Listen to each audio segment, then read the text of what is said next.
Sebelum kita memulai sesi pada malam hari ini, mari kita berdoa. Semoga apa yang kita pelajari pada 90 menit ke depan bisa bermanfaat untuk teman-teman.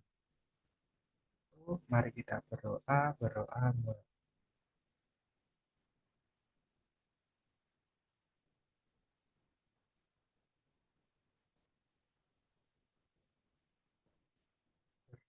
selesai. Oke, hari ini kita akan melanjutkan pembahasan kita terkait penalaran umum. Oke, langsung saja aku mulai soal nomor satu. Nah, di sini ada sebuah eh, ada sebuah teks, kemudian ditanya adalah yang pasti salah. Yang pasti salah ini berarti yang bertentangan dengan teks. Coba, ini kira-kira jawabannya apa nih?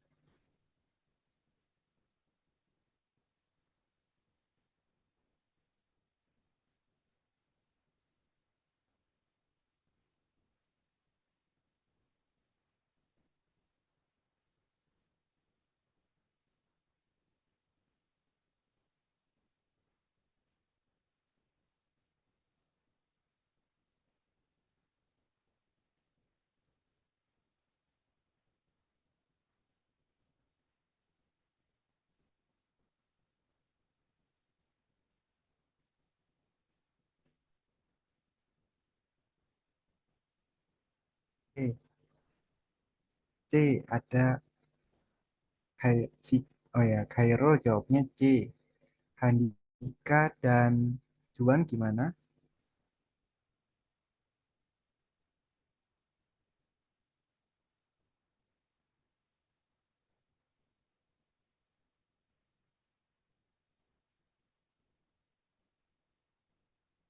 Oke, baik. Kita tunggu dulu. Oke, dari Handika mungkin sebelum aku bahas, mau berpendapat.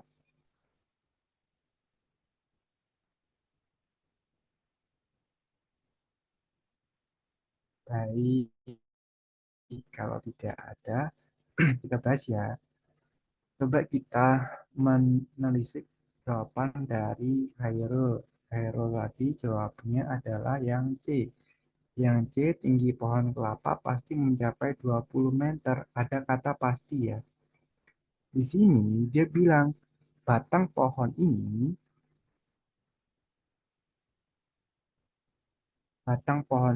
dapat tumbuh hingga 20 meter tegak ramping tanpa cabang ketika tumbuh dengan baik, bla bla bla. Hingga ini berarti sampai ya, sampai 20 meter. Oh, yang ini tinggi pohon kelapa pasti mencapai 20 meter. Bentar. Di sini ada kata pasti ya, pasti mencapai. Nah, kalau pasti ini masih salah. Coba kita cari yang pasti salah dulu. Coba yang A, ada daun pohon kelapa yang mempunyai panjang 3 meter. Ada daun yang mempunyai panjang. Kata ada berarti mungkin artinya. Nah, di sini daunnya itu tumbuh 2 sampai 6 meter. Otomatis pasti juga ada daun yang panjangnya 3 meter. Jadi ini benar, bukan salah. Tidak semua pohon kelapa menghasilkan 120 buah. Iya benar, karena 80 sampai 120 80 sampai 120 buah.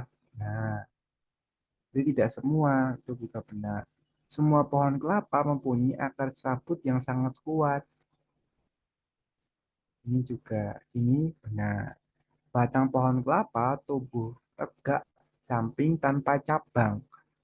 Tegak ramping tanpa cabang. Ini juga benar. Jadi jawaban yang C itu pasti salah. Karena di sini ada kata pasti. Yang lainnya semuanya benar. Jadi jawabannya Khairul itu benar.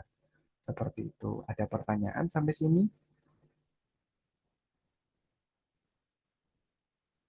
Belum ada Kak, aman. Jadi, kalau belum Belum ada, Kak, kita aman. lanjutkan. Kalau belum ada, kita lanjutkan nomor 2. Pernyataan berikut yang menjelaskan akibat dari jauhnya suatu daerah di pesisir. Oke, silakan dibaca dulu. Nah, ini underline-nya ya. Akibat.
Oke, gimana teman-teman? Sudah ketemu jawabannya? Banyak faktor yang mempengaruhi Aku harga B ikan. Kak. Oke, yang B. BKB. B, oke sama. Dari Ke B Khairul, juga Kak. B juga B Kak. juga. Oke, kita lihat ya.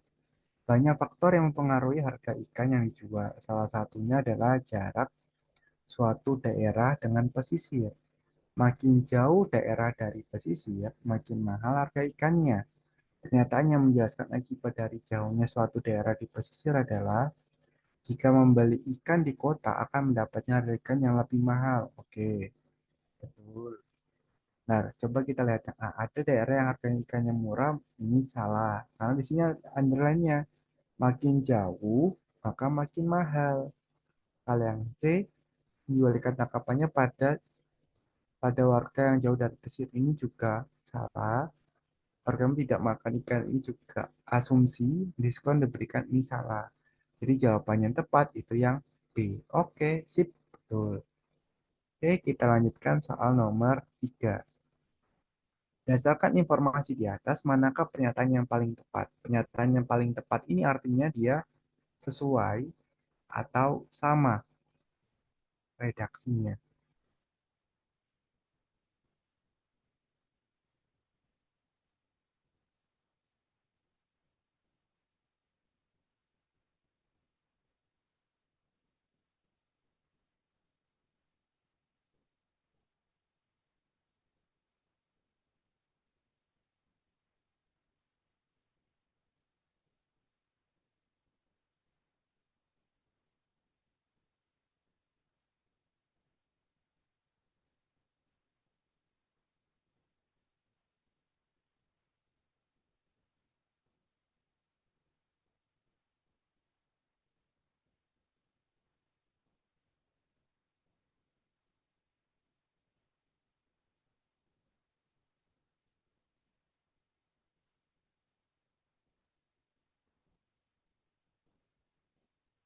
Oke, gimana teman-teman?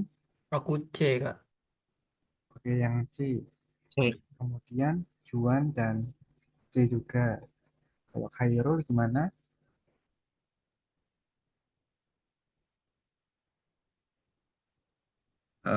Mungkin cenderung ke C juga sih, Kak. Oke, baik.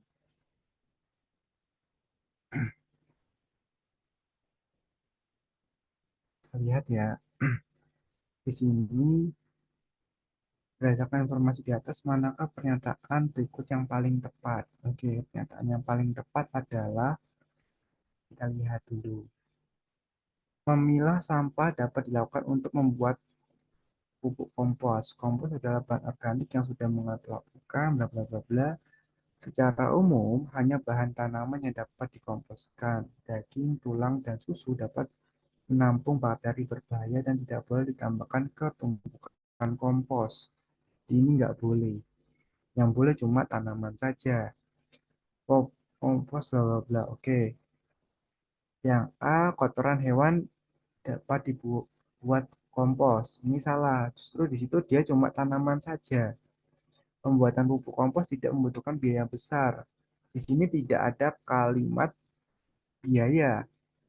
Kemudian yang D, masyarakat dapat dengan mudah membuat kompos. Itu justru lebih teliti, harus punya teliti dan kesabaran. Justru lebih ulet, bukan mudah. Tidak semua sisa bahan makan di rumah dapat dibuat kompos. Nah, di sini tidak semua sisa bahan makanan, padahal di sini dia mintanya cuma tanaman saja. Berarti yang E salah. Jadi jawabannya betul yang C. Seperti itu. Oke, good. Kemudian kita lanjutkan nomor 4. Manakah simpulan berikut yang benar?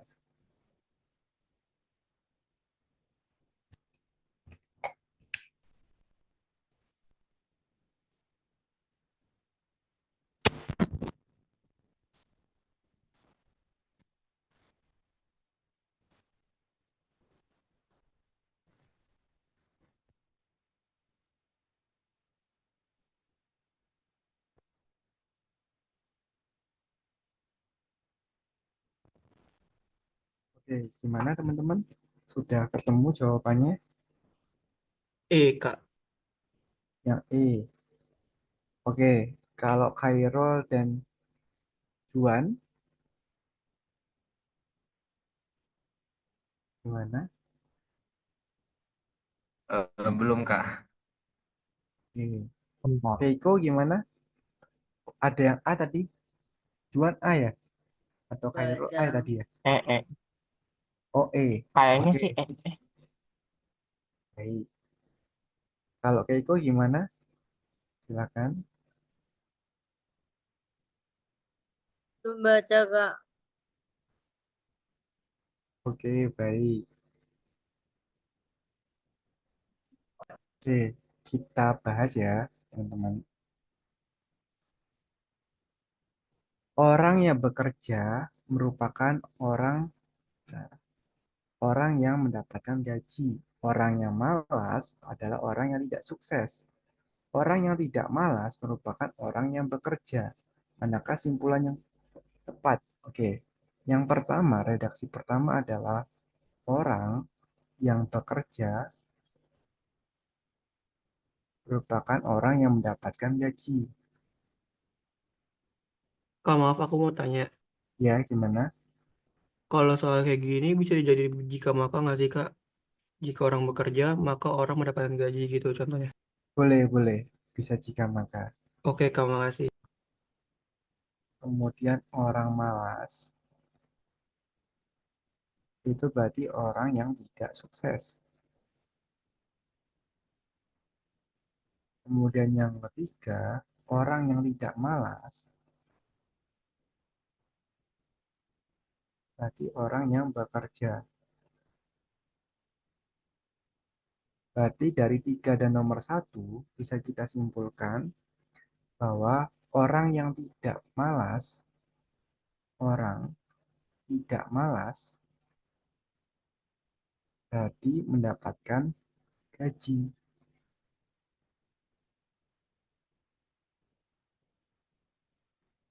Oke. Terus kemudian kalau orang yang malas, berarti tidak mendapatkan gaji. Oke. Orang yang malas adalah orang yang tidak mendapatkan gaji. Baik, jadi jawabannya yang E. Oke, betul. Nah, jadi seperti ini teman-teman. Di sini ada tiga redaksi, ya. Ada redaksi orang yang bekerja, orang malas, dan orang tidak malas. Kalian cari di antara tiga kata, tiga redaksi tadi, yang kemudian dia itu saling berhubungan satu sama lain. Oke, mana poinnya? Ada di sini dan di sini. Berarti logikanya adalah kesimpulannya itu orang yang tidak malas berarti dia mendapatkan gaji. Itu kesimpulan pertama. Kesimpulan kedua, lawannya malas. Berarti orang yang malas berarti tidak mendapatkan gaji. Jadi jawabannya yang tepat nomor 4 itu adalah yang E. Gitu. Bisa dipahami atau ada yang bingung, teman-teman? Paham. Bisa Kak Aman. Ya, Kak. Terima kasih, Kak. Oke, paham. Baik. Kalau paham dan aman, kita lanjutkan ke soal nomor 5. Jumlah produksi kaos pada sebuah konveksi selama seminggu adalah 5, 7, 4, 8, 3, 9, dan 2000. Ini dalam ribuan ya. Jika tren produksi bersifat konstan, berapakah jumlah produksi kaos pada hari ke-8? Oke, hari pertama itu adalah 5. Ini hari, 10, Kak. ini jumlah. 5, hari kedua itu 7, hari ketiga ini 4, hari keempat itu 8, hari kelima itu 3, hari keenam itu 9, hari ketujuh itu 2. Berarti hari ke-8 adalah, nah ini itu membuat semacam deret ya teman-teman. Jadi ini ke sini, ke sini, ke Lengkap sini, 2. ini loncat 9. Berarti hari ke-9 itu adalah 1. Kemudian kita lihat deret yang ini ke sini, ini ke sini, ini ke sini. Itu plus 1 juga. Nah, karena sama-sama plus 1 berarti ini jadi jawabannya yang C. Itu. Ada yang bingung nggak ini, teman-teman? Enggak Kak Aman. Oke. Dari yang lain gimana? Aman, Kak. Aman. Baik. Kemudian kita lanjutkan soal selanjutnya. Nah, ini itu semacam deret. Jadi, kita tulis dulu di sini. P 7, 24, 11, 48, Q 96, sama 19. Nah, ditanya itu nilai P dan Q itu apa?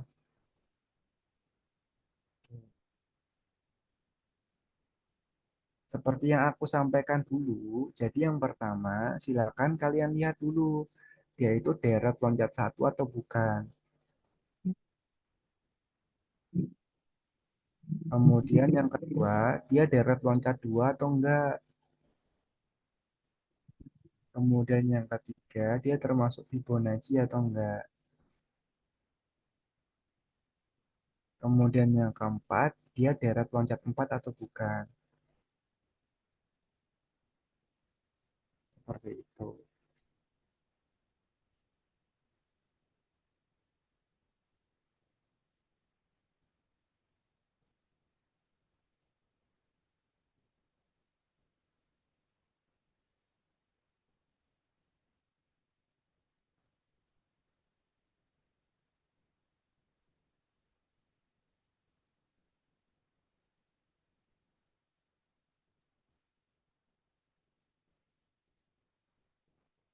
Kak, Iya, gimana? Jadi jawabannya itu adalah,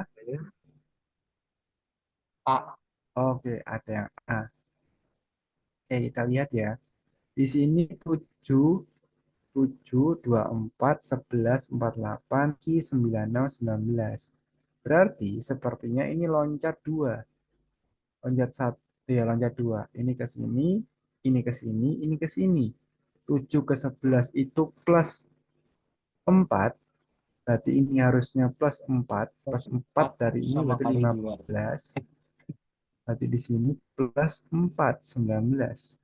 Berarti yang Q itu 15 nilainya. Nah, ini kita coret, kita coret, kita coret. Terus kita lihat yang P. P ke 24, 24 ke 48, 48 ke 96. Berarti ini dikali 2. Berarti P kali 2 sama dengan 24. Berarti 24 dibagi 2 sama dengan berapa? 12. Jadi jawabannya yang A. Oke, P-nya 12, Q-nya 15.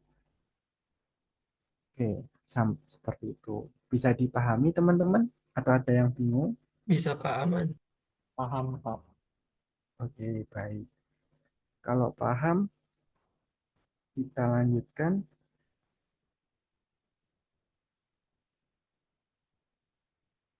Nomor 7,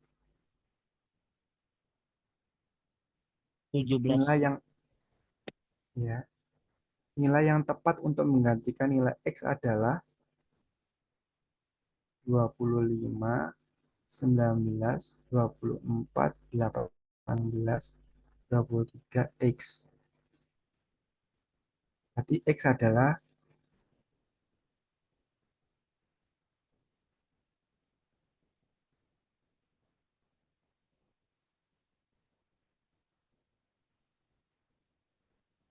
17, Kak.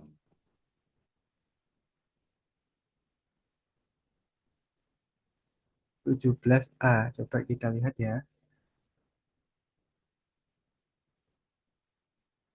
Oke, 25, 24, 23. Berarti nanti selanjutnya di sini 22 setelah X. Terus kemudian 19, 18, berarti selanjutnya adalah ini minus 1. Minus 1 berarti X-nya adalah 17. Jadi jawabannya yang B. Oke, baik. Sip. Gimana teman-teman? Angga, Keiko, terus Khairul bisa dipahami? Maaf Kak, tadi keluar Zoom sebentar. Kak, izin nanya, deret Ya, fibronasi tadi artinya apa ya Kak? oke. Jadi gini, Belum pernah. jadi buat teman-teman juga, aku mau nge-flashback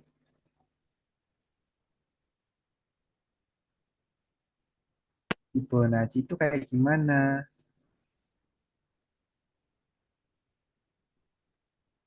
Hanya 1, 2, 3, 5, 8, 11. 1 ditambah 2 hasilnya 3. 2 ditambah 3 hasilnya 5. 3 ditambah 5 hasilnya 8. 5 ditambah 8 hasilnya 11. Sorry, 13 ini harusnya. Ya, 13. Jadi, perjumlahan antara dua suku pertama, 1, 2, terus hasilnya ditaruh di depannya. Terus sama balik lagi, 2 ditambah 3 hasilnya 5. 5 3 tambah 5 hasilnya 8. 5 tambah 8 hasilnya 13 dan seterusnya. Itu yang dinamakan dengan deret Fibonacci. Oke, paham Khairul? Paham Kak, terima kasih Kak. Oke. Ada lagi yang mau bertanya mungkin dari teman-teman? Oke, kalau Paham, nggak ada yang Kak. siap. Kalau nggak ada yang bertanya, aku lanjutkan ke soal nomor 8. Soal nomor 8, Kelurahan Ki akan mengadakan rekreasi ke Yogyakarta. Jika rombongan pergi ke Taman Pintar, maka mereka akan pergi ke Malioboro. Rombongan tidak pergi ke Candi Prambanan atau tidak pergi ke Pantai Parangtritis. Jika rombongan pergi ke Malioboro, maka mereka pergi ke Parangtritis. Simpulan yang paling benar adalah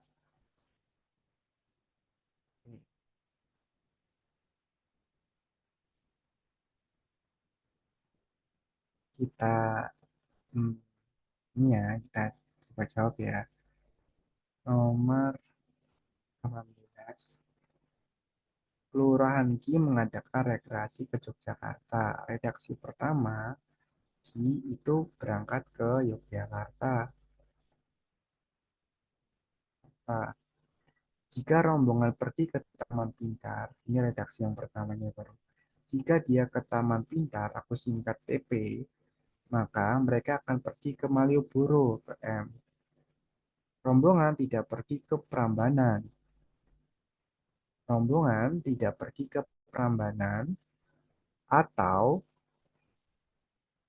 dia tidak pergi ke Parangtritis, pantai Parangtritis atau PP.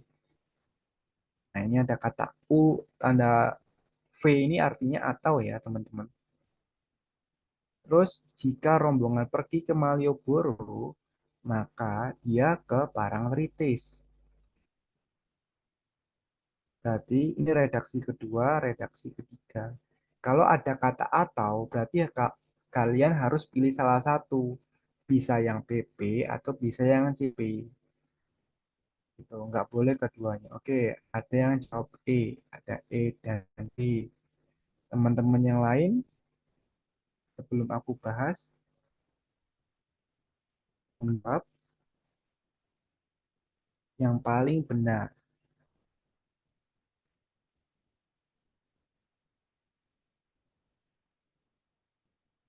Oke, kita coba hubungan 1 dan 3 ya, teman-teman. 1 dan 3 itu kalau kita hubungkan, jadi itu dari TP, kemudian ke Malioboro, kemudian ke Parangtritis. Oke. Nah, manakah simpulan berikut yang paling benar? Yang paling benar itu seperti apa? Misalnya, guys, bentar, sebelum aku bahas, ada yang mau menjawab nggak? Selain dari jawaban Juan D dan E tadi. Ada? Baik, kalau nggak ada kita bahas. Di sini yang paling benar itu berarti yang punya nilai keakuratan plus-plusnya double. Coba kita lihat jawaban Juan yang kita lihat yang A dulu ya. Jika rombongan pergi ke Candi Prambanan, maka mereka tidak pergi ke Taman Pintar. Jika mereka ke Candi Prambanan, maka mereka tidak pergi ke Taman Pintar. Hmm, yang ini bisa jadi benar. Kenapa? Karena di sini kan syaratnya TP, dia dia akan pergi ke Taman Pintar. Jika dia pergi ke Taman Pintar, maka dia ke Malioboro. Nah, ketika dia ke Candi, terus kemudian ketika dia ke Malioboro, berarti dia ke Pantai Parangtritis. Oke. Nah, otomatis logikanya ketika dia ke Taman Pintar pasti ke Malioboro dan pasti akan ke Pantai Parangtritis. Jadi jawabannya A itu salah. Karena kenapa? Di sini ada kata atau. Kalau misalnya dia ke Candi Prambanan, berarti dia nggak ke Taman Pintar, dia nggak ke Malioboro, dan dia juga tidak ke Parangtritis. Yang A ini salah. Yang B, jika rombongan pergi ke Yogyakarta, maka tidak pergi ke Candi Prambanan.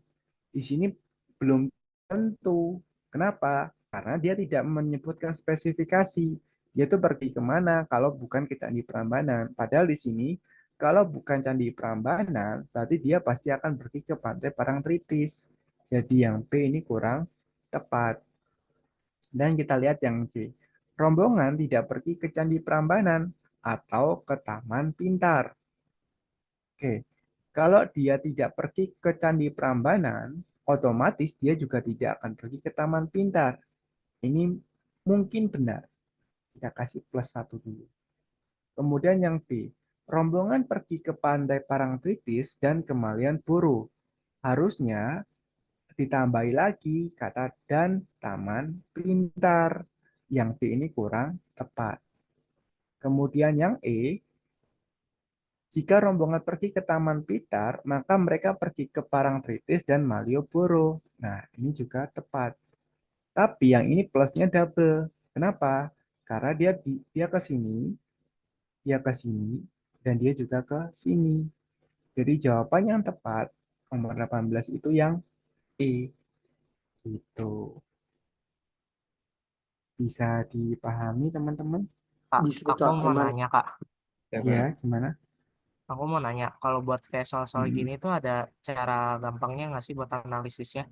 Karena kan kayak ngabisin waktu gitu kalau nganalisis tiap opsi. Oke, itu pertanyaan pertama. Aku tampung dulu. Kemudian ada lagi pertanyaan yang lain tadi. Dan tadi ada yang mau bertanya, silakan.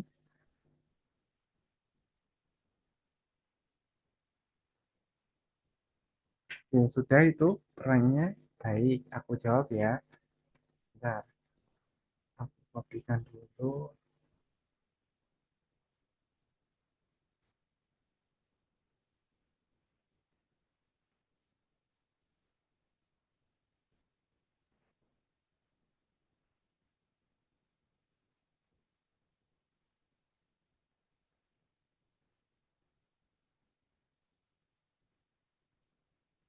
TP, caranya gini, silakan kalian buat singkatan gitu. Pertama kalian buat singkatan supaya cepat. TP kemudian ke M, pasti dia akan ke BP. Kemudian CP atau PP, tidak ke CP atau ke tidak barang barang kritis. Oke.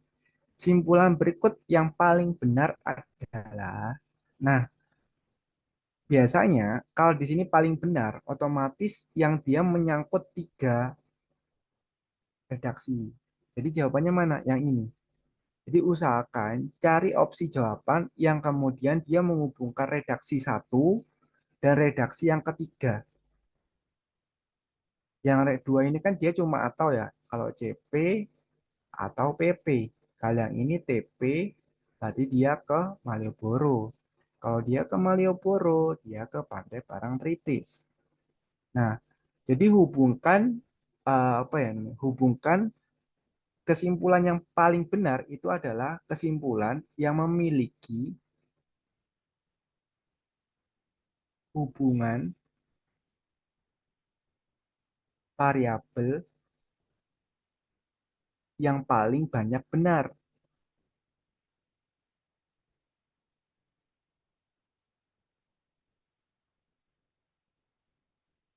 Oke, berarti gimana? Berarti TP, kemudian Malioboro, kemudian Pantai Parangtritis. Jadi, jawaban yang tepat itu yang E. Jadi kalau misal kalian diminta lagi paling benar, berarti silakan cari yang ada hubungan satu dan tiga. Jangan cuma satu dan dua saja. Kalau satu dan dua ini masih kurang kuat. Kenapa? Dia cuma bilang CP dan PP. Nah, yang paling kuat adalah hubungan satu dan tiga. Kenapa?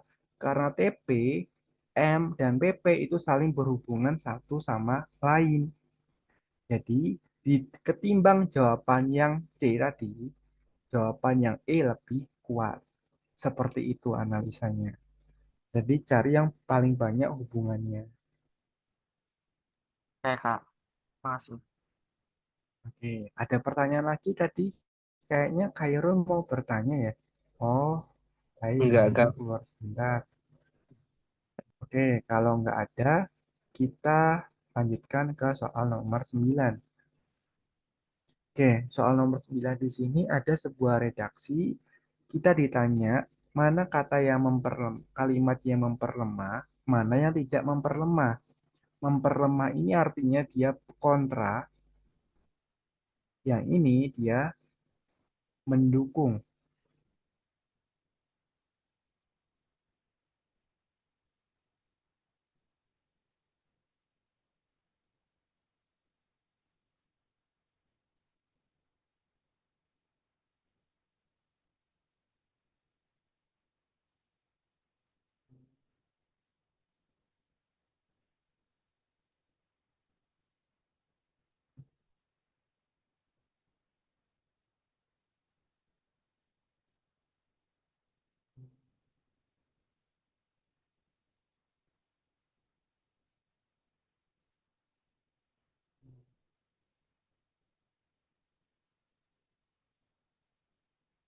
Gimana teman-teman? Sudah ada yang menjawab? Kali ini redaksi yang pertama, masyarakat mulai peduli terhadap gizi yang diberikan kepada anak. Ini memperlemah atau tidak memperlemah? Memperlemah. Memperlemah. Oke. Kita cawang dulu. Yang kedua, pemerintah terus berupaya untuk mencegah anak-anak dari stunting. Memperlemah. Memperlemah, oke. Kemudian yang ketiga, pemerintah mengupayakan prevalensi stunting di Indonesia turun. Memperlemah, Memperlemah. tidak memperlemah? Memperlemah, oke. Teman-teman yang lain juga boleh berpendapat loh, dipersilakan. Yang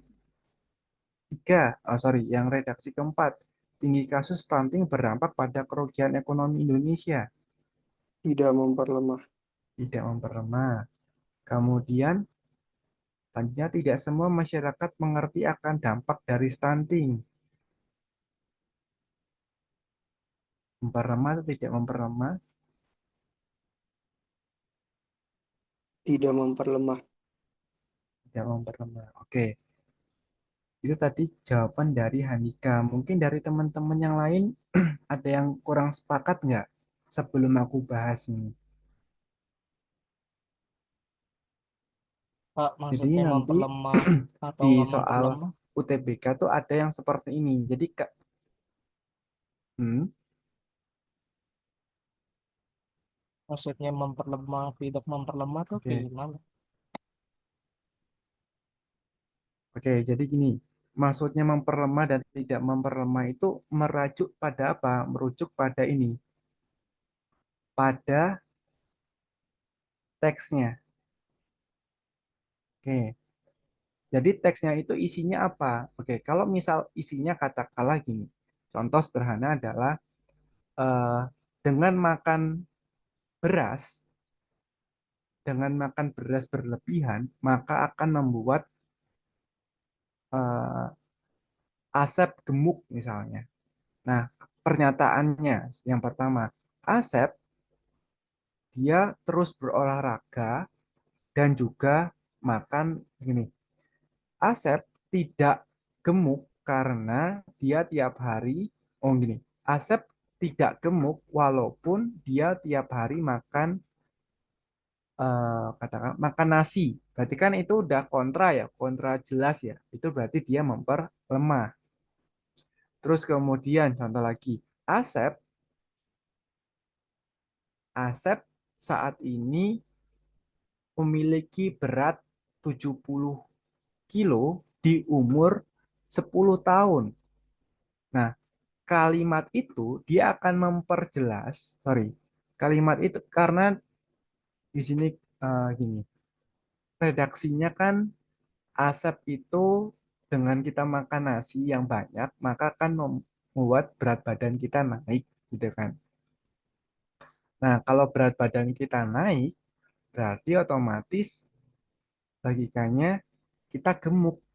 Nah, di situ kalimat yang kedua tadi yang aku sampaikan bahwa Asep itu dia obesitas. Kenapa? Karena di umur 10 tahun beratnya 70 kilo. Nah, berarti kalimat itu memperlemah atau tidak memperlemah? Jawabannya tidak memperlemah. Coba kita bahas ya yang ini nomor 11. Prevalensi stunting Indonesia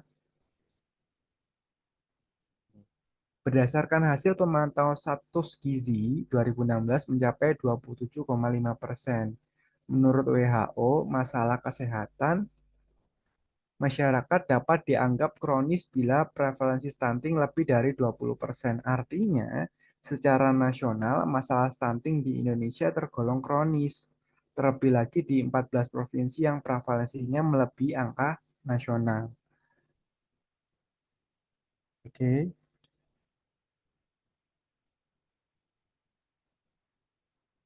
Nah, terus di sini manakah pernyataan di bawah ini yang memperlemah dan tidak memperlemah pendapat dari WHO? Oke, misalnya nih, kalimat yang pertama, masyarakat mulai peduli terhadap gizi yang diberikan kepada anak. Masyarakat mulai peduli terhadap gizi yang diberikan kepada anak. Di sini prevalensi stunting berdasarkan hasil mencapai 27,5%. Yang dapat dianggap kronis bila prevalensi stunting lebih dari 20%. Artinya apa? Saat ini prevalensi di Indonesia itu dia kronis. Itu kesimpulan pertama yang bisa kita artikan. terlebih lagi di 14 provinsi. Nah, kalimat ini, masyarakat mulai peduli terhadap gizi yang diberikan kepada anak. Kalau dia peduli, apakah ada masalah ini nanti? Jawabannya tidak. Makanya kalimat di sini dia itu yang memperlemah. Paham nggak? Jadi di sini kan 27,5%. Di sini dikatakan lebih dari 25,20% dia dianggap kronis stuntingnya. Berarti ini sangat buruk loh ibaratnya. Ini minus. Ibaratnya aku paling mudah aku kasih minus. Minusnya ada 2 gitu ya. Tapi di sini nilainya positif. Kenapa? Karena di sini masyarakat mulai peduli pada gizi anaknya. Otomatis apa? Dia memperlemah atau tidak memperlemah? Kalau seperti ini berarti dia memperlemah karena tidak sesuai dengan redaksi dalam teks. Itu yang pertama dulu. Bisa dipahami atau ada pertanyaan atau Aman, bingung? Kak. Oke. Lanjut dulu, Kak. Dari teman-teman yang lain, dari Juan, Khairul, Keiko, gimana? Aman Kak, lanjut. Berarti kalau ngerjain soal kayak gini nggak apa-apa pakai wawasan di luar teks gitu ya Kak? Enggak. Jadi kita lihat teksnya saja. Kalau teksnya itu sesuai dengan teks, mendukung teks, berarti logikanya adalah dia itu eh, tidak memperlemah atau memperkuat ibaratnya. Tapi kalau dia itu kontra dengan teksnya, berarti dia itu termasuk teks yang memperlemah seperti Mas, itu. yang agak Bisa beragu tuh di dipahami? pernyataan Hah? keempat Kak. Gimana? Pernyataan keempat. Itu di kerugian ekonomi Indonesia tuh sama sekali tidak disinggung dalam teks. Oke. Nah, itu bagaimana Kak? Nah, kalau di sini sebentar, kita coba yang nomor 2 dulu ya. Karena ini masih statement pertama tadi. Statement Oh ya, kedua, baik. pemerintah terus berupaya untuk mencegah anak-anak dari stunting. Nah, ini justru memperlemah karena tidak sesuai. Yang ini positif. Pemerintah mengupayakan prevalensi di Indonesia turun. Ini juga positif kalimatnya, berarti dia memperlemah. Kemudian tingginya kasus stunting berdampak pada kerugian ekonomi Indonesia. Oke, di sini kalimatnya berarti nilainya negatif, ya kan? Kenapa Kak aku bilang negatif? Ada kata kerugian. Otomatis dengan kronis ini malah memperburuk. Memperburuk apa? Ekonomi. Kalau memperburuk ekonomi berarti dia tidak memperlemah. Walaupun di sini tidak menyinggung kata ekonomi, tapi kalimat di sini, kalimatnya nomor 4 ini dia jadi jangka panjang itu apa? Dengan adanya stunting, ada kerugian ekonomi. Nah, kalau ada kerugian ekonomi, itu berarti dia tidak memperlemah. Gini, paham nggak? Jadi kronis ya, ini kan ada kronis, ini kan negatif. Kalimat ini juga bermakna negatif. Karena kenapa? Tingginya stunting berakibat pada ekonomi. Akibatnya apa? Ini imbasnya sebenarnya. Artinya tuh ini sebabnya, akibat jangka panjangnya tuh ini. Jadi kalimat nomor 4 ini adalah kalimat yang tidak memperlemah. Oke, Oh, baik bisa Kak. dipahami atau Makasih Kak. bingung? Sudah bisa dipahami Kak. Oke, kalau Juan dan Keiko gimana? Atau mungkin Handika? Aman, Kak. Oke. Kemudian kita lanjutkan. Redaksi yang kelima, tidak semua masyarakat mengerti akan dampak dari stunting. Kalau dia tidak tahu dampak stunting, otomatis apa? Kronisnya ini tambah banyak, tambah negatif-negatif. Berarti dia tidak memperlemah. Gitu. Oke, baik. Kalau tidak ada pertanyaan, aku lanjutkan soal nomor 12. Di sini dikatakan mana simpulan yang paling tepat. Jika buah matang sempurna, maka rasanya akan manis sekali. Buah rasanya tidak manis. Jika buah tidak matang, maka daunnya tidak berwarna hijau tua. Manakah simpulan berikut yang tepat?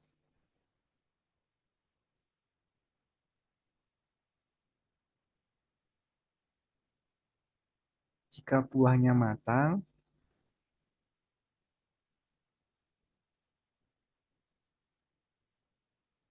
sempurna, maka rasanya manis sekali.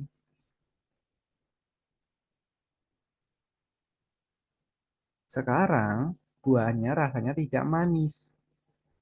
Buah rasanya tidak manis. Aku A, Kak. Oke, ada yang A. Kalau jika buah tidak matang, maka daunnya tidak berwarna hijau tua. Itu redaksi yang ketiga.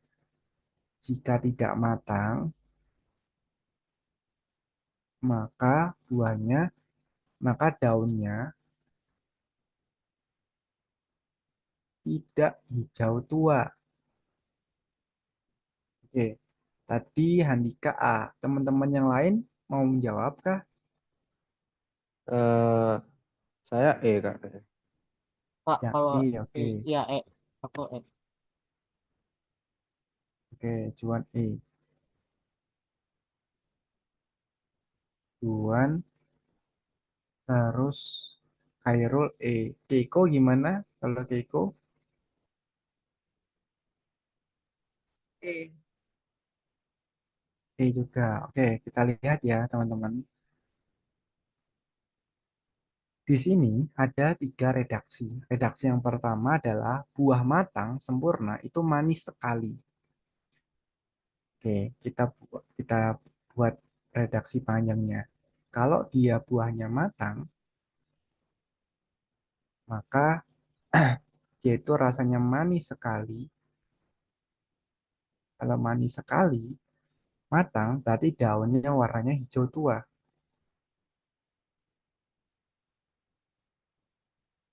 Redaksi yang kedua, kalau buahnya tidak matang, berarti rasanya tidak manis, tidak manis, atau sedikit manis. Kenapa aku bisa bilang sedikit manis? Di sini dia bilangnya manis sekali loh. Manis sekali itu berarti yang plus-plus-plusnya banyak. Sedangkan kalau cuma manis saja, cukup manis atau relatif manis, dianggap tidak matang. Bisa dianggap tidak matang gitu. Otomatis daunnya tidak hijau tua.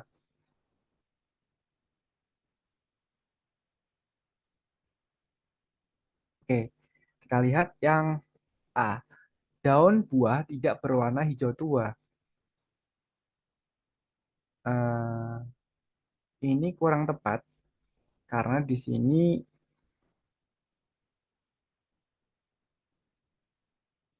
yang dimaksud daun buah tidak hijau tua itu yang apa? Dia yang matang atau yang tidak. Nah, ini kan belum jelas. Jadi A itu kurang tepat. Coba kita lihat yang E. Daun tidak berwarna hijau tua atau tidak manis rasanya. Hmm, tidak berwarna hijau tua. Nah.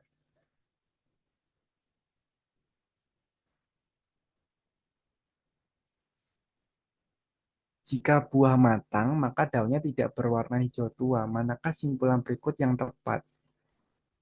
Kalau yang E, daun tidak berwarna hijau tua atau tidak manis. Harusnya itu bukan kata atau, tapi katanya dan.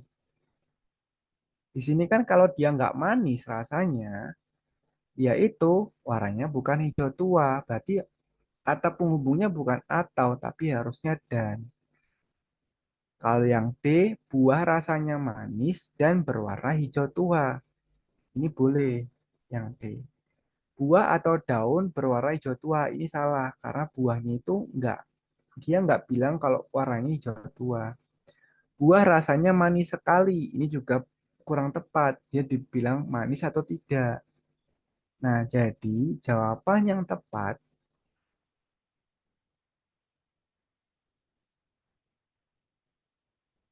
Kak, maaf, tapi kan itu kan jika buah matang sempurna maka rasanya akan sangat manis. Tapi itu buah rasanya tidak manis. Oh iya, oke oke. Ini ini premisnya, ini premis pertama, ini realitanya di sini ya. Oke, baik. Realitanya ada di sini teman-teman. Buah rasanya tidak manis, artinya dia itu oke, good. Daunnya tidak daunnya tidak berwarna hijau tua dan juga dia tidak matang. Buahnya rasanya manis sekali. B salah. Kalau C, buah atau daun berwarna hijau tua ini kurang tepat karena realitanya tidak manis. Yang E, daun tidak berwarna hijau tua atau tidak manis rasanya. Jadi oh ya betul. Jadi jawabannya betul yang Handika. Kenapa? Karena realitanya itu buah rasanya tidak manis. Jadi kalau rasanya tidak manis, daun buahnya tidak berwarna daun buah. Oke, betul. Daun buahnya tidak berwarna hijau tua. Jadi jawabannya yang A. Oke, seperti itu teman-teman. Karena ini kan premis pertama kan jika buah matang, gitu ya. Premis kedua tuh yang ini. Jika buah ini, maka daunnya tidak berwarna hijau tua. Tapi realitanya buahnya rasanya nggak manis. Realitanya itu artinya apa? Daunnya bukan berwarna hijau tua. Seperti itu. Ada pertanyaan nggak teman-teman? Belum ada, Kak. Atau ada yang bingung? Belum ada Kak, aman.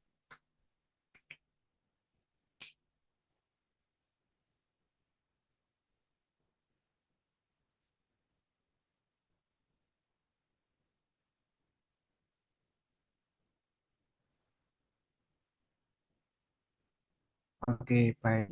Kita lanjutkan nomor 13.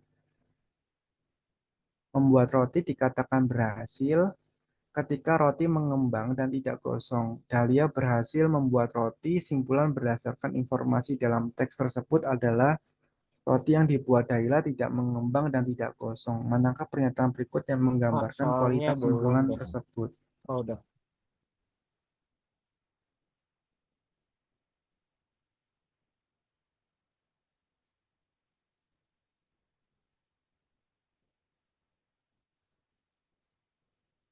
Gimana, gimana? Oke.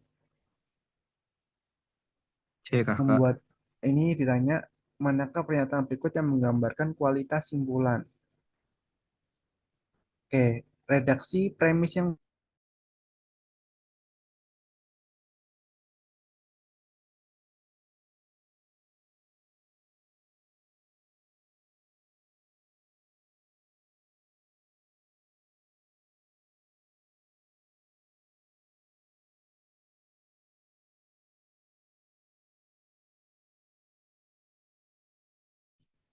ya, maaf teman-teman, kita lanjutkan lagi. Oke. Membuat roti dikatakan berhasil ketika roti mengembang dan tidak gosong. Membuat roti dikatakan berhasil jika dia itu rotinya mengembang dan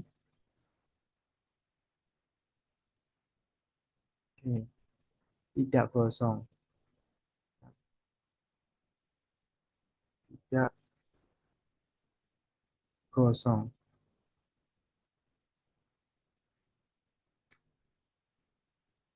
Realitanya adalah Dahlia berhasil membuat roti. Roti. Berarti kesimpulannya di sini simpulannya adalah roti yang dibuat. C. Ya, ada yang C, ada yang A. Nah, roti yang dibuat Dahlia tidak mengembang. Tidak mengembang dan tidak gosong. Oke, kita lihat ya teman-teman. Syarat dikatakan dia berhasil ada dua. Pertama, dia mengembang. Kedua, tidak gosong. Dahlia, dia cuma punya satu syarat, tidak gosong. Mengembangnya ini ada kata tidaknya. Berarti yang A ini salah. Kenapa? Pasti benar. Kalau pasti benar, berarti dua syaratnya harus terpenuhi. Berarti jawaban yang tepat itu yang B. Kenapa? Karena hanya ada salah satu syarat saja yang terpenuhi. Nah, seperti yang aku Kak, sampaikan beberapa, ya, gimana? maaf motong. Kan itu bukannya Ya. dan itu berarti harus salah apa dua-duanya itu harus memenuhi ya. Kalau Oh ya, atau benar, baru benar, benar. baru mungkin benar kalau Kira-kira. setahu aku Iya kayak gitu. Kak, setuju, setuju. Oh ya, betul, betul, betul. Sip, sip. Oke, betul. Apa namanya? Interupsi dari Juan. Di sini ada kata dan itu berarti harus keduanya. Oke, good, sip. Nah, kalau keduanya, berarti kalau salah satunya tidak terpenuhi, berarti dia tidak dianggap sebagai berhasil. Jadi jawabannya yang C. Oke, sip. Benar, teman-teman. Oke, good, good, good. Ada yang mau bertanya sampai sini?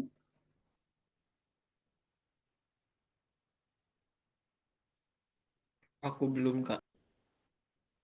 Oke, kalau belum ada, kita lanjutkan nomor 14.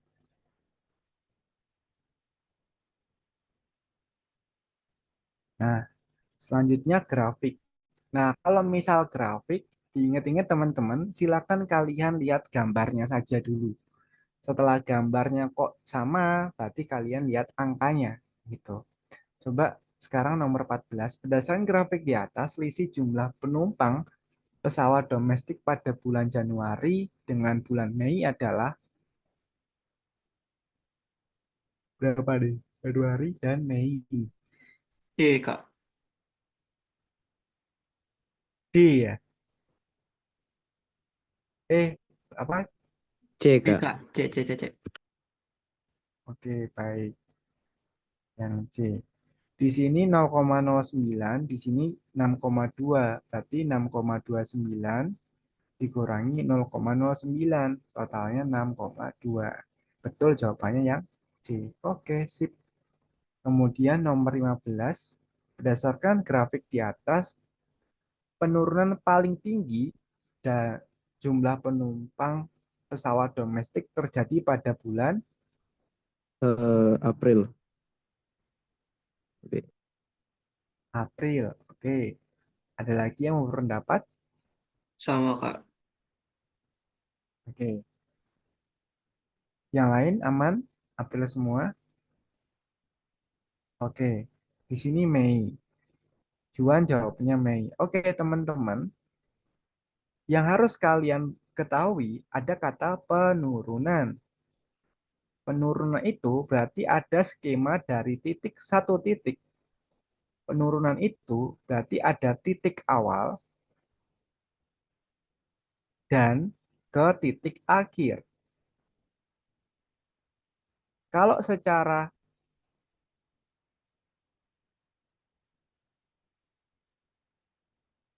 Oke, baik. Nah, iya sebentar. Aku mau kasih apa namanya underline dulu biar teman-teman gak lupa. Jadi, ada kata penurunan, itu pasti kalian harus melihat titik awalnya itu seperti apa, titik akhirnya seperti apa.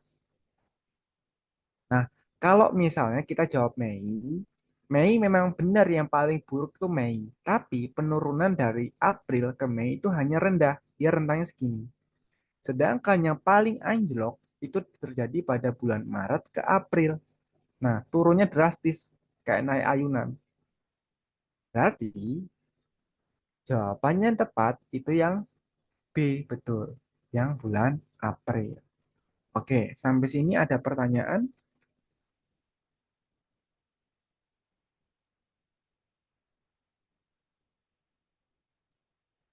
Belum ada, Kak. Belum ada, Kak. Oke, kalau belum ada, kita lanjutkan ke soal nomor 16. Oke, soal 16 sama kayak tadi, memperlemah dan tidak memperlemah. Silakan dibaca dulu redaksinya.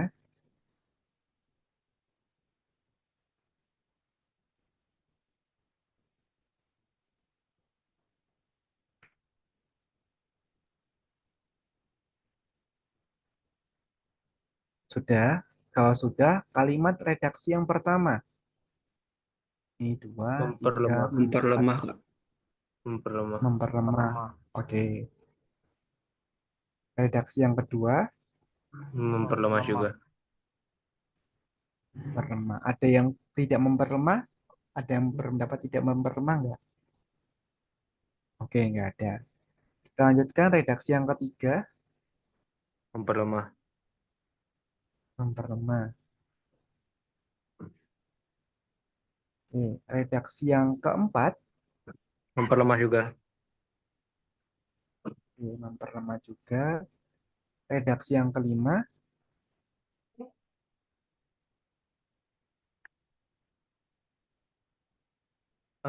ini Tidak redaksi memperlemah. yang kelima, tidak memperlemah. Oke, teman-teman ada yang mau berpendapat lain sebelum aku bahas? Baik, kalau nggak ada yang berpendapat, kalau sama kita bahas ya. Nomor satu, kita baca dulu redaksinya. Di sini, menurut wali kota Depok, kondisi kekeringan dapat meningkatkan kerentanan pada stok pangan dunia. Hal ini diprediksi akan terus terjadi di masa depan. Beberapa bendungan, danau hingga sungai terlihat menyusut bahkan sampai mengering di beberapa daerah. Manakah pernyataan-pernyataan di bawah ini yang memperlemah atau tidak memperlemah pendapat dari wali kota di daerah Z tersebut? Oke, di sini yang perlu ini berarti teksnya adalah negatif ya bentuknya. Kita lihat, pemerintah sudah menyetok bahan makanan untuk menghadapi kekeringan. Justru ini memperlemah. Di sini dia bilang rentan pada stok pangan dunia. Berarti dia betul memperlemah. Kemudian yang kedua, pemerintah membuat rencana untuk mengatasi kekeringan. Di sini kekeringan di highlight, di mana nanti harusnya kalau yang tidak tidak memperlemah itu justru tidak ada rencana untuk mengatasi. Berarti ini redaksinya memperlemah. Oke, yang ini betul, ini juga betul. Kemudian nomor tiga, masyarakat mulai menimbun bahan pangan untuk menghadapi kekeringan. Justru ketika menimbun, bahan pangannya juga terpenuhi. Kalau terpenuhi berarti dia memperlemah. Oke, good. Kemudian yang keempat, curah hujan pada bulan ini mulai tinggi sehingga danau mulai terisi. Nah, kalau mulai terisi berarti tidak terjadi kekeringan. Berarti otomatis dia memperlemah.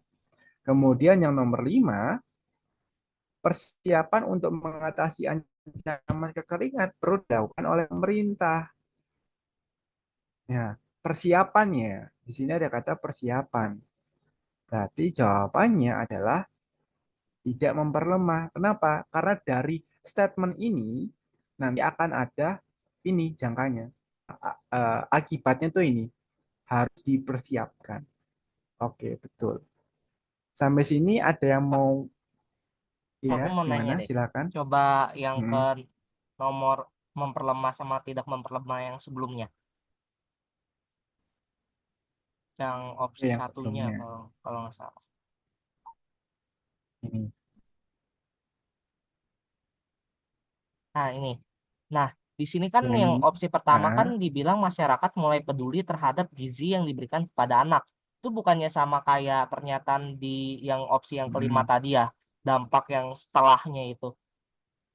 Itu kenapa dibilang di sini memperlemah, oke, sedangkan yang di opsi yang kelima tadi enggak? oke, ini ya. Baik, ada lagi? Sudah cukup? Oke, ini aku jelasin, Juan. Jadi di sini kan yang di highlight adalah stunting. Stunting itu bla bla bla bla. Dia itu akan terjadi di Indonesia itu stunting di sini tergolong kronis. Kenapa? Karena 27,5%. Dia di atas 20%. Oke. Nah, kemudian kita lihat di sini. masyarakat mulai peduli terhadap gizi yang diberikan kepada anak. Kalau dia peduli, apakah nanti akan terjadi stunting? Jawabannya kan tidak kan? Nih, kalau dia peduli, otomatis stunting ini nggak ada. Justru bukan 27,6 nilainya. Dia malah kurang dari 27,6. Jadi ini sebabnya. Kalau misalnya sebab ini, maka terjadi ini.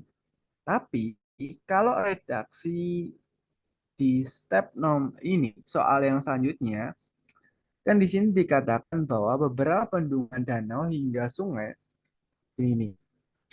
Wali kota di daerah Z kondisi kekeringan dan meningkatkan kerentanan pada stok pangan dunia. Di hal ini ada kata diprediksi ya, akan terus terjadi di masa depan.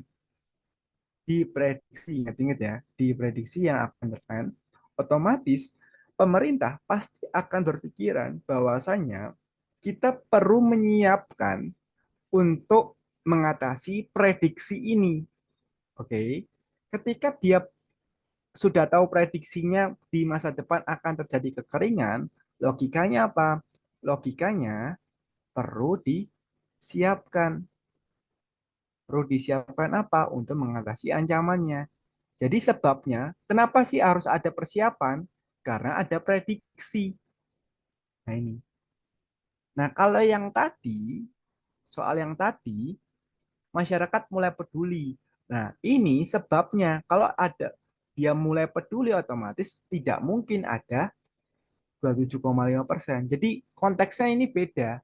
Kalau yang ini, konteks redaksi yang pertama, ada ini dulu, baru ada stunting. Tapi kalau konteks yang tadi ada prediksi dulu tentang ada kekeringan, baru ada persiapan gitu. Kak, aku nih, kan ini kan yang nomor 16 kan kata kakak karena diprediksi berarti pemerintah butuh persiapan, ya kan? Berarti sebabnya karena uh, terjadi kerentanan, maka akibatnya pemerintah ini butuh persiapan kan buat mengatasi ancaman kekeringan. Nah, sedangkan di nomor 12 itu kan stunting kan sebabnya. Kalau yang aku lihat tuh ada kata mulai Kak yang tadi kalau nggak salah. Nah nih, masyarakat mulai peduli, berarti itu bukannya termasuk ke akibat ya, bukan ke sebabnya. Jadinya sebab dari mencapai 27%, masyarakat mulai peduli. Kalau aku lebih ngelihatnya kayak gitu. Jadinya kayak pernyataannya tuh hampir sama. Jadinya kayak uh, Oh, yang oke, pernyataannya oke. itu sebagai sebab, sedangkan yang pernyataan yang masyarakat mulai itu sebagai akibat dari yang stunting itu, Kak. Oke, itu pendapatnya dari Juan. Oke, aku tanya dari teman-teman dulu. Ada yang pendapatnya sama, mungkin kita bisa diskusi di sini, di dua Aku Eh, Kak. soal izin ini. izin. Oke, Kalau yang nomor 11 itu kan masyarakat mulai peduli ya terhadap gizi yang diberikan kepada anak. Nah, berarti kalau angkanya 27,5 itu kan menunjukkan bahwasanya masyarakat nggak peduli gitu.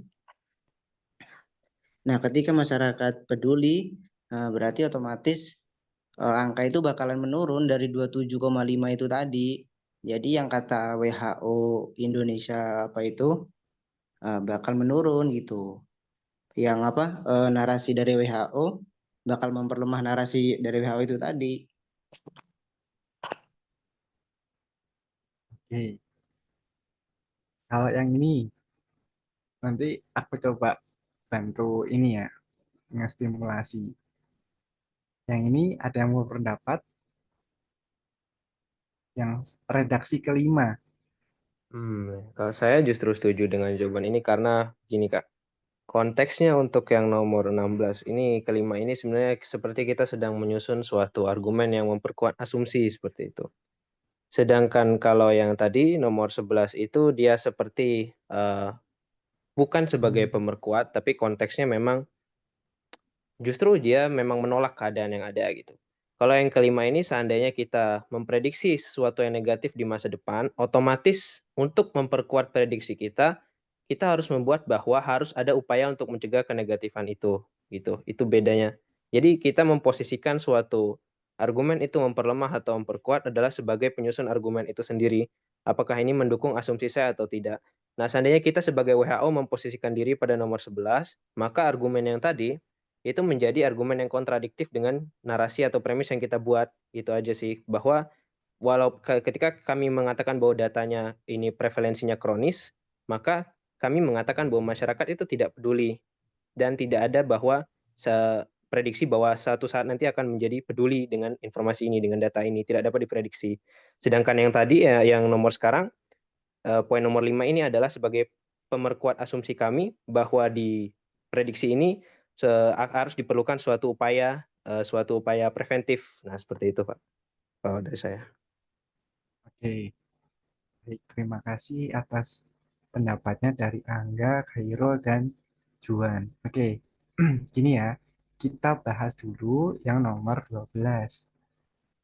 Nah, nggak apa-apa, ini justru bagus ketika kita saling berdiskusi untuk menentukan jawaban yang tepat dan yang kurang tepat. Oke, nah, aku kopikan dulu linknya biar nomor ini ya.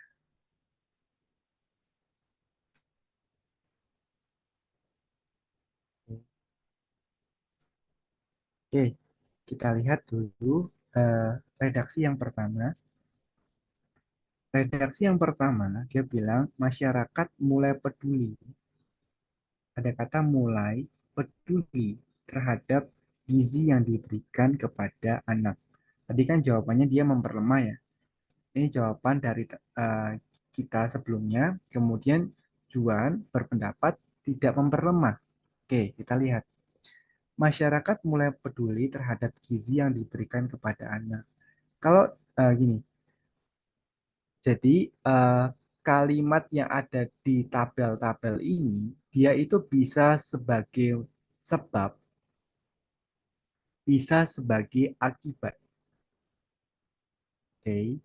Nah, di redaksi yang pertama, kalau kita jadikan dia sebab, kalau misal dia sudah mulai peduli, otomatis tidak akan ada 27,6%. Pasti akan ada di bawah dari 27,6%. Ini kalau kita jadikan sebab. Kalau kita jadikan akibat, di sini dia bilang, artinya secara nasional masalah stunting di Indonesia tergolong kronis. Terlebih lagi di 14 provinsi yang prevalensinya melebihi angka nasional. Terus tiba-tiba dia bilang, masyarakat mulai peduli. Nah, apakah gini, ketik ini kata dia bisa bilang peduli, ini harus ada kalimat sebelumnya. Jadi sebelum ada kata mulai peduli, untuk misal dia dijadikan akibat, misalnya di sini kan sudah ada kata stunting yang kronis ya, stunting yang kronis. Nah, kalau sudah stunting kronis, harus ada kalimat satu, baru kemudian dia dibilang peduli. Baru itu nyambung, baru ibaratnya ada masalah nih, ada masalah stunting, kemudian peduli. Nah, ketika momen masyarakat itu peduli harus ada sebuah jembatannya dulu. Jembatannya itu seperti apa? Misalnya ada program. Nah, tapi di kalimat pernyataan ini dia tidak menyampaikan program apa yang disusun atau program apa yang dibuat sehingga masyarakat peduli. Oke. Nah, kalau seperti itu, berarti kalau kita buat jadi dia akibat, berarti dia masih kurang kuat argumennya. Otomatis logikanya, kita bisa membuat kalimat redaksi yang pertama ini hanya bisa dibuat menjadikan sebab. Jadi dengan adanya mulai peduli, stunting itu malah nggak ada. Jadi jawabannya yang tepat itu memperlemah. Kenapa? Karena kalau nanti skemanya pola pikirnya sama seperti yang Juan sampaikan tadi, harus ada satu kalimat, yang menyatakan bahwa dia itu mulai peduli itu karena apa? Mungkin karena ada program dari pemerintah. Nah, programnya ini tidak disampaikan secara jelas. Jadi kalau tidak ada program secara jelas, ya ujuk-ujuk atau tiba-tiba mulai peduli itu kayak kurang pas, kurang tepat gitu. Jadi makanya kalau menurutku karena tidak ada satu redaksi yang menjelaskan kenapa dia mulai peduli, ini makanya dia disebut sorry, ini tidak bisa kita anggap sebagai akibat. Jadi hanya bisa kita anggap sebagai sebab. Oke, itu yang nomor 11. Nah, kita bahas yang nomor 16. Nah, kopikan dulu sebentar. Nah, yang nomor 16 di sini persiapan untuk mengatasi ancaman kekeringan dilakukan oleh pemerintah.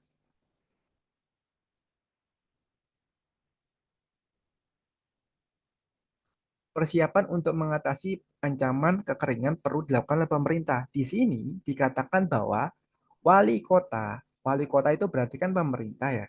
Di daerah Z, kondisi kekeringan meningkat. Ada kata ini yang perlu di-highlight adalah diprediksi. Nah, diprediksi ini berarti dia mengetahui secara tepat kemungkinan besar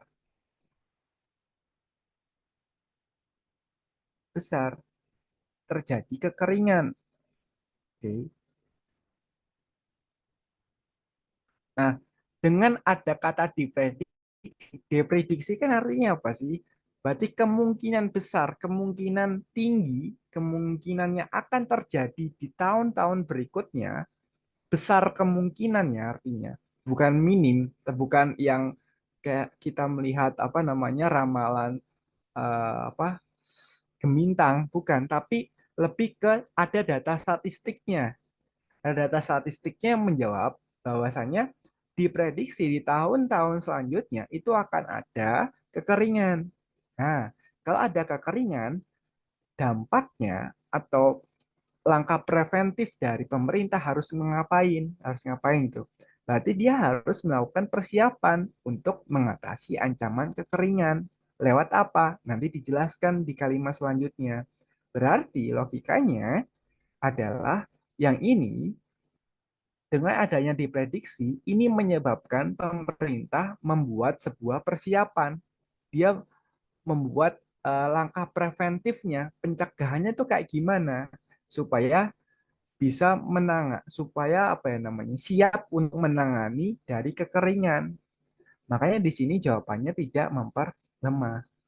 Sedangkan yang tadi, kalau yang tadi nomor 11, karena di sini tidak ada kalimat sebelum kalimat mulai peduli, berarti tidak bisa kita anggap di sini sebagai akibat. Di sini hanya bisa kita anggap sebagai sebab. Kenapa? Karena kalau misalnya di sini kita anggap sebagai akibat, terus di sini dia bilangnya adalah stunting itu kronis, bla bla bla. Maka terutama lagi di 14 provinsi. Terus tiba-tiba ada redaksi yang bilang masyarakat mulai peduli terhadap gizi. Itu nanti akan jadi kalimat yang jomplang. Jadi tidak ada jembatannya di situ. Nah, kalau tidak ada jembatannya, berarti tidak bisa kita anggap sebagai akibat. Jadi kita bisa hanya menganggap sebagai sebab saja. Nah, kalau kita bisa menganggapnya sebagai sebab saja, otomatis kalimat ini memperlemah. Nah, sedangkan kalau kalimat yang nomor 16, di sini ada kata penghubungnya, ada jembatannya. Jembatannya di mana? Ada kata prediksi. Nah, kalau kata prediksi artinya apa? Ada kekeringan, kemudian diprediksi, terus kemudian pemerintah melakukan persiapan. Kalau diprediksinya ini dihilangkan, maka persiapan ini dianggap sebagai sebab, bisa dianggap sebagai sebab. Tapi di sini ada kata hubungnya, itu diprediksi. Nah, otomatis itu nanti akan jadi sebagai akibatnya. Otomatis pernyataan ini adalah pernyataan yang tidak memperlemah. Seperti itu. Paham. Oke, baik. Bisa kita lanjutkan? Lanjut. Oke, kita lanjutkan nomor 17. Nah, di sini yang paling tepat ini paling sesuai ya. Paling sesuai atau memenuhi syarat.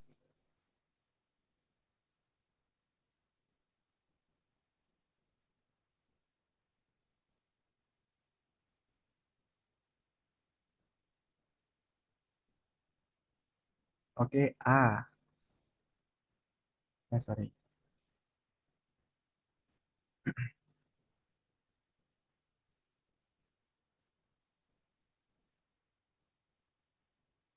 Redaksi yang pertama,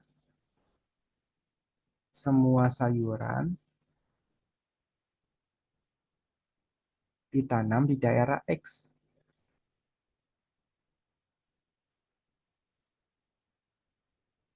Mempunyai rasa manis dan segar. Redaksi yang kedua, beberapa sayuran rasanya manis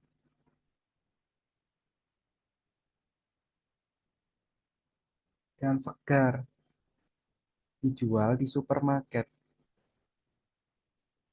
Di supermarket.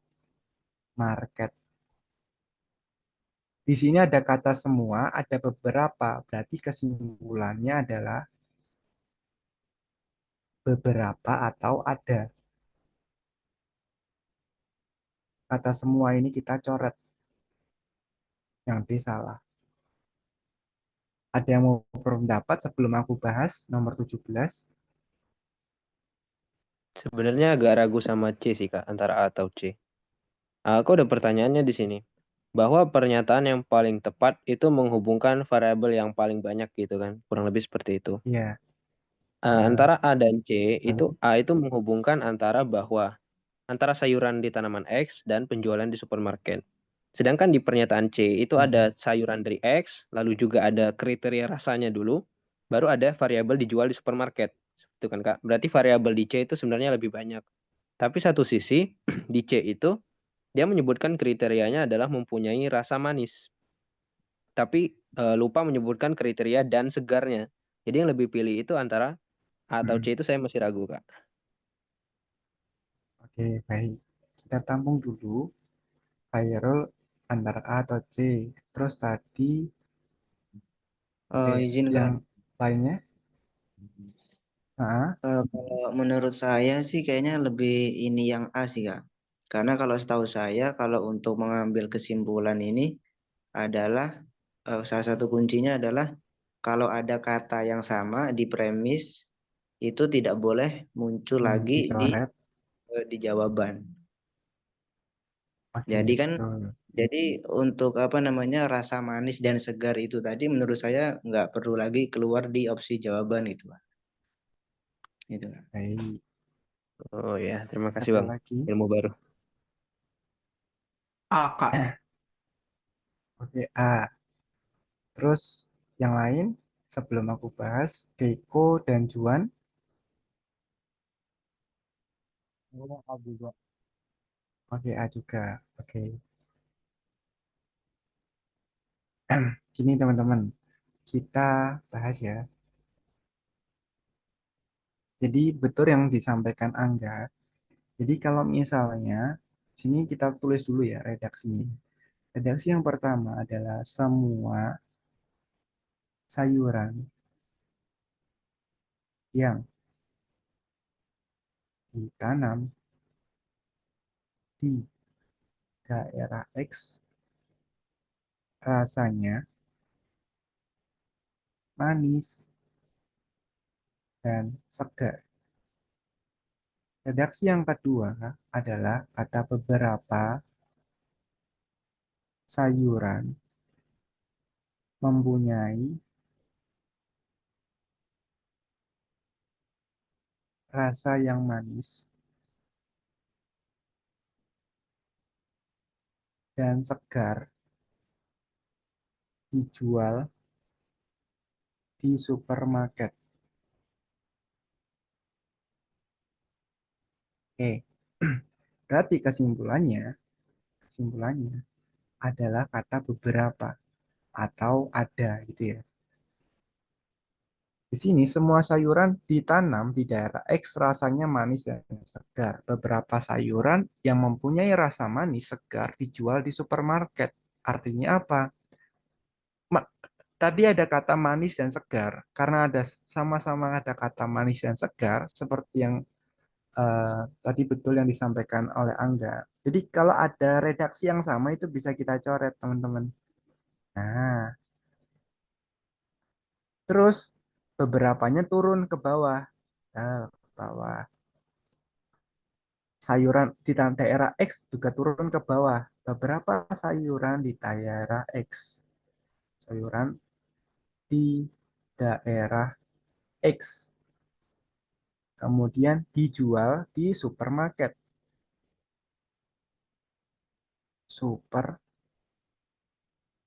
Supermarketnya dia turun ke bawah ke sini. Nah, jadi karena ada kata yang sama atau redaksi yang sama itu bisa kita coret untuk memperingkas kesimpulannya.